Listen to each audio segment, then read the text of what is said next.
ਨਕਸ਼ਾ ਦੇਣਾ ਚਾਹੁੰਦਾ ਵਾ, ਕਦੀ ਵੀ ਨਵੀਂ ਨਸਲ ਨੂੰ ਸਰਵੇਅਰ ਨਾ ਬਣਾਵੇ। ਜੇ ਮੈਂ ਝੂਠ ਬੋਲ ਰਿਹਾ ਤਾਂ ਚੀਫ ਕੋਲੋਂ ਪਤਾ ਕਰ ਲਓ। ਚੀਫ ਸਾਹਿਬ ਦੱਸੋ, ਨਵੀਂ ਨਸਲ ਨੂੰ ਕਿ ਨਕਸ਼ਾ ਦੱਸੋਗੇ ਸਰਵੇਅਰ ਬਣੇ? ਇੱਕ ਵਾਰ ਦੱਸਿਓ ਪਲੀਜ਼, ਜਲਦੀ ਇੱਕ ਵਾਰ ਦੱਸਿਓ ਪਲੀਜ਼, ਜਲਦੀ ਬੋਲਿਓ।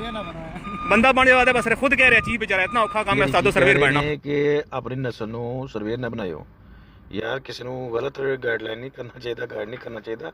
ਅਗਰ ਤੇ ਤੁਸੀਂ ਮਜ਼ਾਕ ਦੇ ਤੌਰ ਤੇ ਕਹਿ ਰਹੇ ਹੋ ਤੇ ਫਿਰ ਠੀਕ ਹੈ ਭਾਈ, ਓਕੇ ਵੇ। ਤੇ ਅਗਰ ਤੇ ਤੁਸੀਂ ਜਿਹੜਾ ਨਾ ਹਕੀਕੀ ਤੌਰ ਤੇ ਕਹਿ ਰਹੇ ਹੋ ਤੇ ਫਿਰ ਇਹ ਚੀਜ਼ ਗਲਤ ਹੈ। ਸਰਵੇਅਰ ਇੱਕ ਬੜੀ ਅੱਛੀ ਜਾਬ ਹੈ ਤੇ ਬਾਦਸ਼ਾਹ ਵਾਲੀ ਜਾਬ ਹੈ।